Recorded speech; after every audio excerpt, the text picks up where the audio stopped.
Assalamualaikum warahmatullahi wabarakatuh. Kembali bertemu dengan Bang Lubis. Kali ini kita akan coba menjawab salah satu pertanyaan dari seorang ibu yang bertanya via WA. Namun karena keterbatasan dan tidak bisa direspon melalui tulisan, saya coba menjawab dengan video ini ya.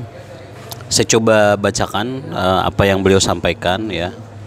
Jadi kata ibu tersebut, saya adalah seorang ibu dengan anak perempuan berusia 14 tahun, dan sekarang anak perempuan beliau itu adalah sedang mengikuti program di pondok pesantren, dan pondok pesantren ini adalah fokus dengan kegiatan tahfiz Quran. Saat mondok itu dulu pilihannya adalah pilihan dari putri beliau sendiri ya. Di sini beliau tuliskan mondok adalah pilihan sendiri setelah lulus dari sekolah Islam terpadu di Denpasar.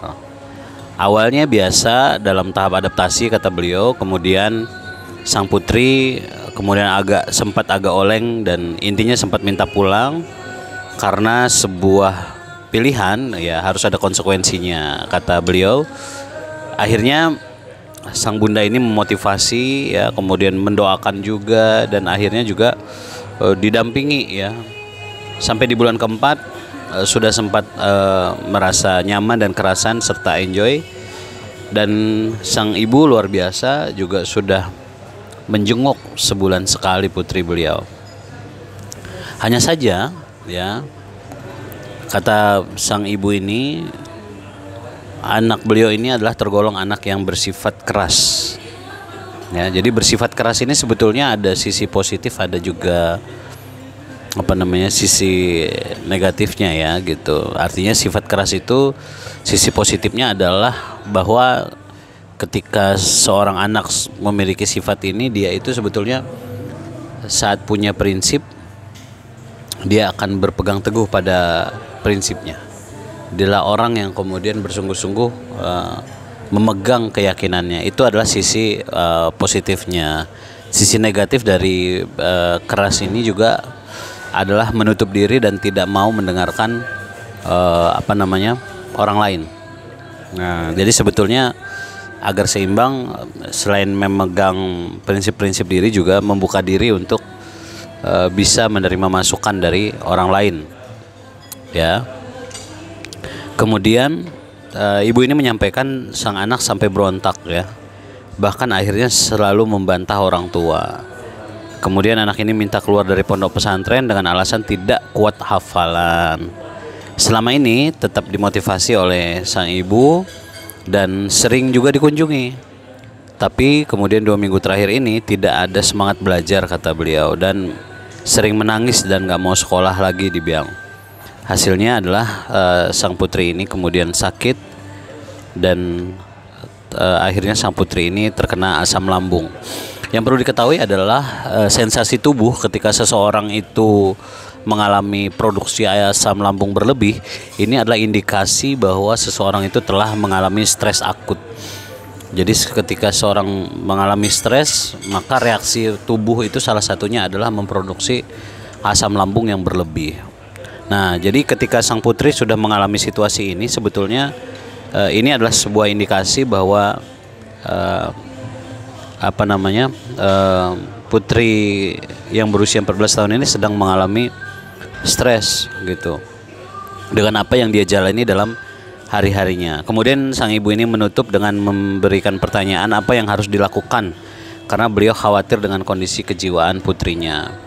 Jadi gini, kalau diminta pendapat saya ya, menurut saya yang prinsip itu adalah bagaimana anak kita itu menjadi anak soleh dan solihah. Itu dulu poinnya gitu. Artinya apapun kegiatannya, apapun kemudian program bagi anak, dipastikan adalah menjadikan anak ini anak soleh dan solihah. Kalau sampai kemudian dengan memasukkannya ke pondok pesantren, tapi ternyata dengan memasukkan dia ke pondok pesantren itu justru menjadikan anak ini menjadi anak yang tidak suka hafalan Quran, menjadi benci pada urusan agama, bahkan dia akhirnya bisa melawan dan membangkang pada orang tuanya, bahkan kemudian kalau tadi disampaikan di sini kan sampai ke titik melawan ya, tadi ada bagian di atas Jadi disampaikan tadi oleh sang ibu bahwa anak ini akhirnya berontak dan selalu membantah. Ini adalah impact dari kondisi yang justru keluar dari fitrah anak yang solihah gitu. Jadi menjadikan anak solih dan solihah itu bukan hanya persoalan tempatnya, bukan hanya sekedar masalah wasilahnya, alatnya gitu. Jadi namanya pendidikan itu kan tujuannya adalah menjadi anak soleh dan solehah tadi kita sampaikan. Nah, sarananya itu bisa dengan sekolah di mana saja, termasuk juga di pesantren. Nah, hari ini yang kemudian kita sadari memasukkan anak ke pondok pesantren adalah salah satu wasilah itu. Nah, pondok pesantren yang dipilih ini kemudian program-programnya seperti apa? Nah, apakah anak kita bisa mengikuti program-program itu? Tetap yang menjadi fokus kita adalah tujuannya, bukan sarananya. Jadi menjadi tidak bijak kalau kita kemudian memaksa anak kita untuk melewati sarana tertentu, tapi tidak menjadikan dia mendekat kepada tujuannya. Fokus kita adalah tujuannya menjadi anak ini anak soleh dan solihah. Kalau pendapat saya, ketika memang anak ini kemudian menyatakan dia sudah tidak sanggup untuk kemudian menjalani hari-harinya di pondok pesantren tersebut, dan memang sudah terbukti bukan dia yang tidak mau, bukan dia yang malas, bukan dia yang tidak berkenan, tapi memang terbukti tubuhnya itu tidak bisa berbohong gitu. Ketika tubuh ini memberikan respon bahwa dia tidak nyaman, maka dia akan memproduksi reaksi kimia di dalam tubuh itu sendiri gitu. Sehingga dalam mencapai fokus kita, tujuan kita menjadikan anak soleh dan solehah itu, kalau ternyata di pondok pesantren itu bukanlah tempat yang tepat bagi anak kita, maka sebagai orang tua rasanya kita perlu lebih bijak kemudian untuk menyadari keadaan itu. Memaksakan anak untuk menjalani sebuah program yang dia tidak bisa nikmati dan dia tidak bisa bahagia dengan program itu sama saja kita menghancurkan usianya, menghancurkan masa mudanya, membuat anak kita justru kehilangan kebahagiaan dalam hidupnya, dan ini nanti impactnya sampai dia dewasa. Saat dia nanti menjadi orang tua, saat kemudian dia tumbuh menjadi lebih dewasa lagi gitu. Kita ingin anak-anak kita itu tumbuh menjadi anak-anak yang bahagia, mereka bisa mengerjakan apa yang mereka cintai, dan kemudian bisa merasakan betul bahwa dia punya orang tua yang peduli dan menyayangi mereka gitu. Jadi sebagai orang tua, kita ketika tadi sudah mengupayakan dengan memotivasi, bahkan perjuangan sudah luar biasa, sampai datang cukup intensif ke sekolah tersebut, didoakan juga anak ini gitu ya. Semua sudah dilakukan dan ternyata faktanya memang tidak memungkinkan. Jadi bisa jadi memang anak kita bukanlah termasuk anak yang tepat sekolah dengan model pesantren.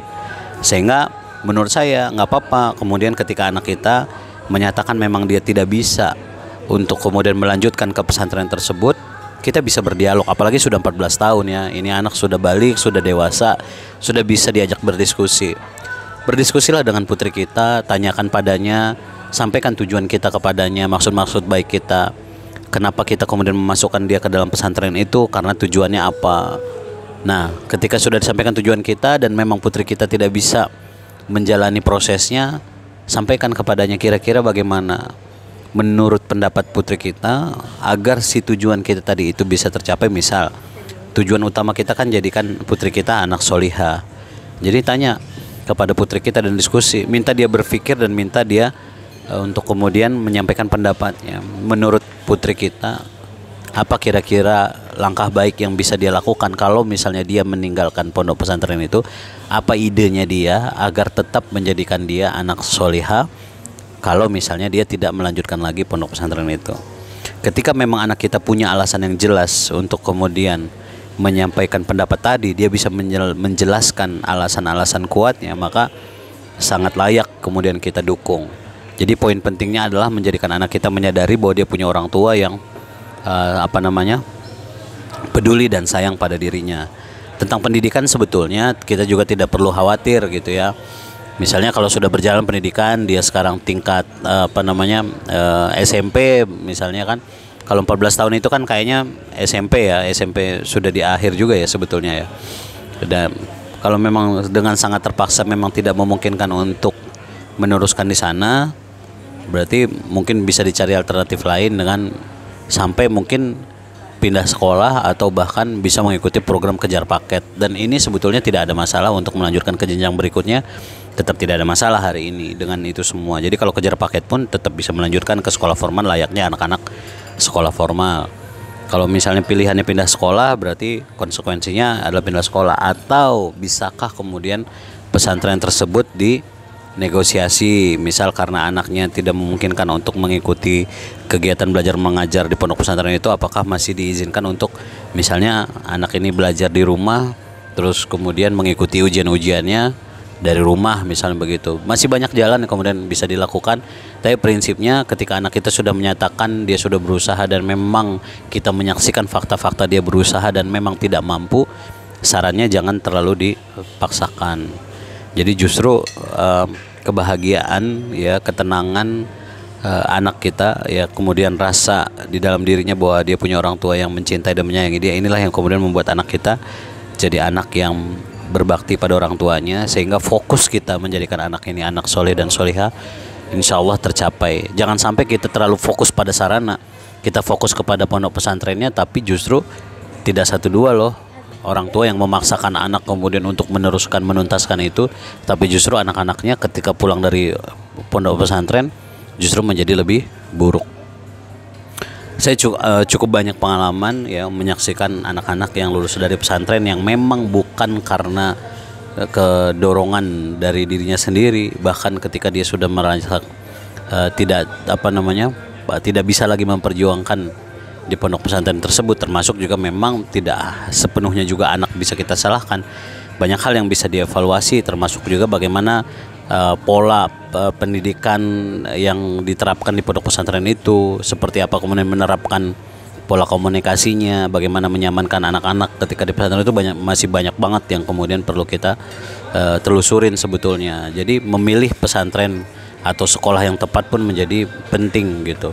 Ketika ini semua sudah dilakukan, maka pilihan bagi kita untuk kemudian menentukan seperti apa jalan bagi anak kita.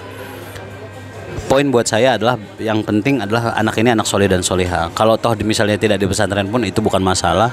Dia misalnya pulang ke rumah pun tidak masalah, tapi dia sadar betul bahwa kalaupun nanti pulang ke rumah, kalaupun misalnya nanti tidak di pondok pesantren lagi, fokusnya adalah tetap jadi anak soleh dan soleha. Kita minta masukannya, kita minta komitmennya agar anak kita bisa mencapai itu. Jadi ini mungkin salah satu masukan dari saya. Ketika memang sudah diusahakan, dimotivasi, sudah diusahakan, didoakan, sudah kemudian diupayakan agar anak ini kita bisa bertahan di pondok pesantren, tapi kalau memang sudah sampai di ujung dan tidak memungkinkan, rasanya pilihan terbaiknya kembali kepada fokus kita. Apapun sarananya itu sangat fleksibel, yang penting tujuannya. Jangan sampai karena mengedepankan sarana, tujuannya malah tidak tercapai. Ini yang kita tidak inginkan. Semoga bermanfaat. Terima kasih. Assalamualaikum warahmatullahi wabarakatuh.